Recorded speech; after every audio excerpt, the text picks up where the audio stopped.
श्रीगणेशाय नमः। अथ श्री अष्टलक्ष्मी स्तोत्रम्।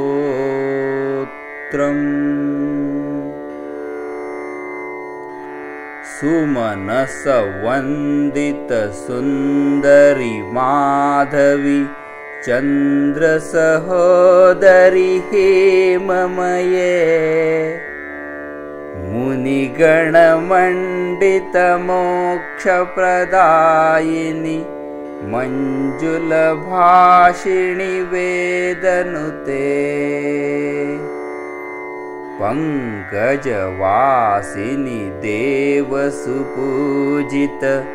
सद्गुणवर्षिणि शान्तियुते जय जय हे मधुसूदन कामिनी आदिलक्ष्मी सदा पालय माम्। ऐकली कल्मषनाशिनी कामिनी वैदिक रूपिणी वेदमये क्षीरसमुद्भव मंगल रूपिणी मंत्र निवासिनी मंत्रनुते मंगलदायिनी अम्बुजवासिनी देवगणाश्रित पादयुते जय जय हे मधुसूदन कामिनी धान्यलक्ष्मी सदा पालय माम्। जय वरवर्णिनी वैष्णवी भार्गवी मंत्रस्वरूपिणी मंत्रमये सुरगण पूजित शीघ्रफलप्रद ज्ञान विकासिनी शास्त्रनुते भवभयहारिणी पाप विमोचनी साधुजनाश्रित पादयुते जय जय हे मधुसूदन कामिनी धैर्यलक्ष्मी सदा पालय माम्। जय जय दुर्गति नाशिनी कामिनी सर्वफलप्रद शास्त्रमये रथ गज तुरग पदादि समावृत परिजन मंडित लोकनुते हरिहर ब्रह्म सुपूजित सेवित ताप निवारिणी पादयुते जय जय हे मधुसूदन कामिनी गजलक्ष्मी रूपेण पालय माम्।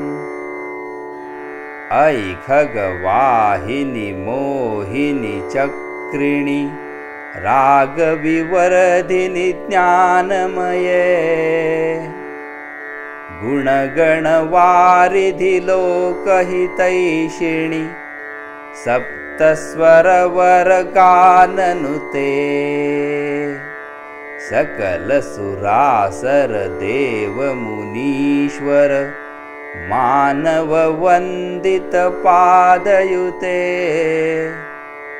जय जय हे मधुसूदन कामिनी संतान लक्ष्मी सदा पालय माम्। जय कमलासिनी सद्गतिदायिनी ज्ञान विकासिनी गानमये अनुदिनमर्चित कुंकुमधूसर भूषित वासिनी वात्यनुते कनकधारा स्तुति वैभव वंदित शङ्करदेशिकमान्य पठे। जय जय हे मधुसूदन कामिनि विजयलक्ष्मि सदा पालय माम्। प्रणतसुरेश्वरि भारति भार्गवि शोकविनाशिनि रत्नमये। मणिमयभूषितकर्णविभूषण शान्तिसमावृतहास्यमुखे। नवनिधिदायिनि कलिमलहारिणि काम्यफलप्रदहस्तयुते। जय जय हे मधुसूदन कामिनि विद्यालक्ष्मि सदा पालय माम्। धिमि धिमि धिन् धिमि धिन् धिमि धिन् धिमि दुन्दुभिनादसुपूर्णमये। घुम घुम घुं घुम घुं घुम घुं घुम शङ्खनिनादसुवाद्यनुते। वेदपुराण इतिहाससुपूजित वैदिकमार्गप्रदर्शयुते।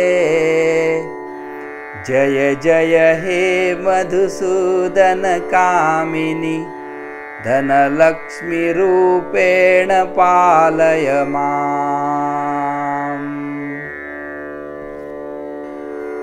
जय जय हे मधुसूदन कामिनि आदिलक्ष्मि सदा पालय माम्।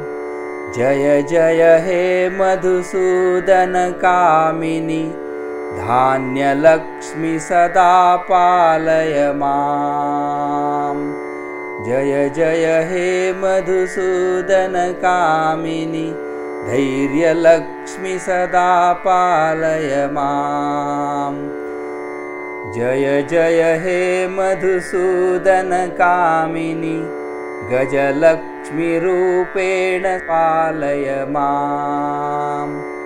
जय जय हे मधुसूदन कामिनि सन्तानलक्ष्मी सदा पालय माम्। जय जय हे मधुसूदन कामिनि विजयलक्ष्मि सदा पालय माम्। जय जय हे मधुसूदन कामिनि विद्यालक्ष्मि सदा पालय माम्। जय जय हे मधुसूदन कामिनि धनलक्ष्मीरूपेण पालय माम्। जय जय हे मधुसूदन कामिनि आदिलक्ष्मि सदा पालय माम्। जय जय हे मधुसूदन कामिनि धान्यलक्ष्मि सदा पालय माम्। जय जय हे मधुसूदन कामिनि धैर्यलक्ष्मि सदा पालय माम्। जय जय हे मधुसूदन कामिनि गजलक्ष्मीरूपेण पालय माम्। जय जय हे मधुसूदन कामिनि सन्तानलक्ष्मि सदा पालय माम्। जय जय हे मधुसूदन कामिनि विजयलक्ष्मि सदा पालय माम्। जय जय हे मधुसूदन कामिनि विद्यालक्ष्मि सदा पालय माम्। जय जय हे मधुसूदन कामिनि धनलक्ष्मीरूपेण पालय